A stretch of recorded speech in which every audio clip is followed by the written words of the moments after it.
இன்றைக்கி மகா கந்த சஷ்டியோட 7வது நாள் நிறைவு நாள் வந்துருச்சு. 6 நாள் வெற்றிகரமாக விரதம் இருந்தவங்க இன்றைக்கி திருக்கல்யாணம் பார்த்துட்டு விரதத்தை முடிப்போம். நேற்று ஒரு நாள் இருந்தவங்க நேற்றே விரதத்தை முடிச்சிருப்பாங்க.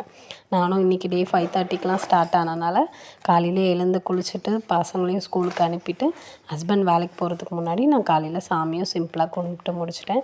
சர்க்கனம் கோலம் போட்டு 6 விளக்கேற்றி சாமி கும்பிட்டாச்சு. சாமிக்கு பிரசாதமாக இன்றைக்கி திருபாகம் தான் செஞ்சுருந்தேன். அதையும் செஞ்சுட்டு கல்யாண சாப்பாடும் சைட் பை சைடு செய்ய ஆரம்பிச்சிட்டேன். அதுக்கப்புறம் டிவியில் லைவ் போட்டு பார்த்துட்டு திருக்கல்யாணம் முடிஞ்சோடனே பசங்களும் ஸ்கூல் விட்டு வந்தோடனே நான் இப்போ சாமி கும்பிட்டேன். பசங்க எல்லாம் சேர்ந்து கும்பிட்டு ரொம்பவே சந்தோஷமாக இருந்தது.